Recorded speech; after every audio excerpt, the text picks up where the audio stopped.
sunglasses, and James sees some shirts.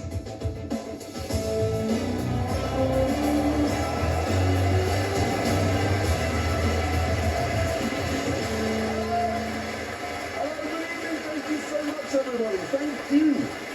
Thank you. Now, we begin with this. It is the Toyota GT86, a car which has stirred the soul and indeed the trousers of every petrol head in the land. But unfortunately, to explain why, I need to be a little bit boring.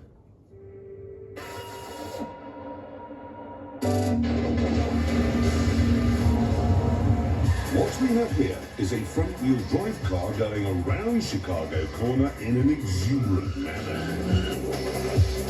And if we slow the film down, you can see the front wheels are fully turned, but the car is ploughing straight on. This is called understeer.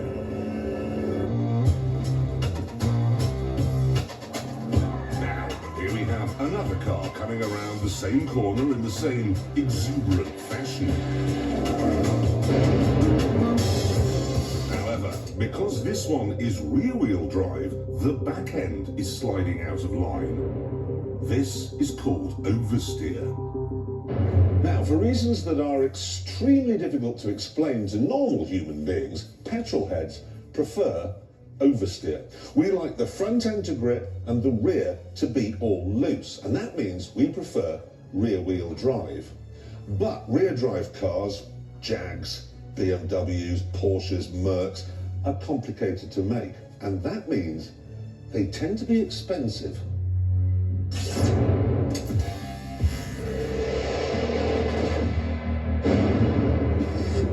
That brings me back to the new GT86. A rear-wheel drive car that costs just £25,000.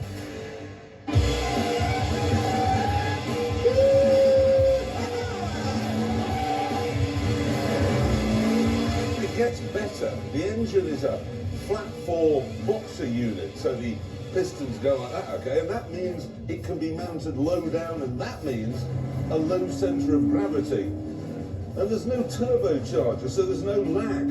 Everything about the GT86 is immediate and brilliant. And I haven't got to the best bit yet. To make sure its tail is as waggly as possible,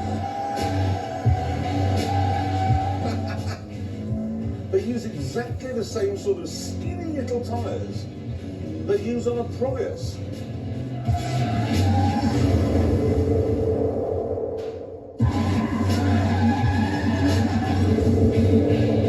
And what it means is the petrol head can enjoy some tail-out action at low, non-frightening speeds. Look, here we are, 30 miles an hour, well within the speed limit, and the tail's gone.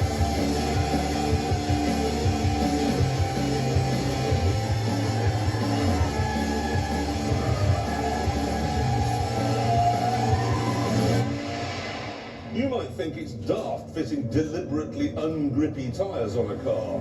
You might think that you'd inevitably crash, but would you? Well, let's find out. How hard is it to slide this thing at 80 miles an hour the wrong way around the hammerhead?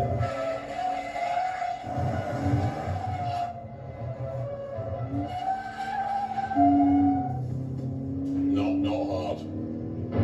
You could drift this car while reading a book. So I did. Some regard non-echoic irony as being produced by semantic reversal.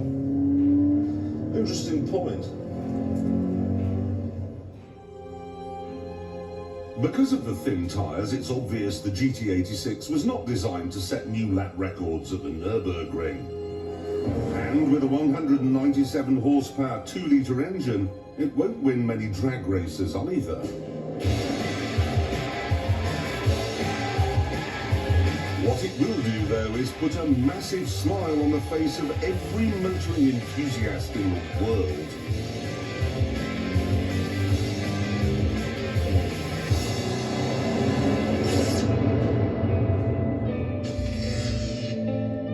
It isn't even stupid. It comes with easy finance and a 5-year warranty, and cruise control and Bluetooth and air conditioning come as standard.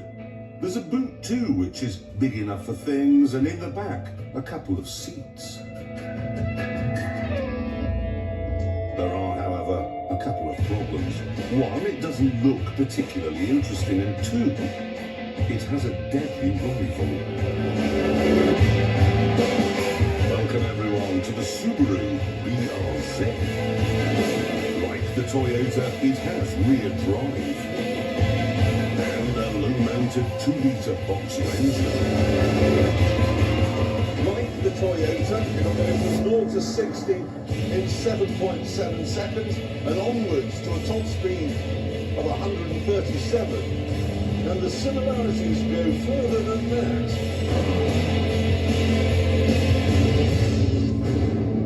Both cost the same. They have the same bodies and the same interiors with the same equipment. They're even built by the same people in the same factory. You might imagine then that it's quite hard to choose between them, but actually it isn't.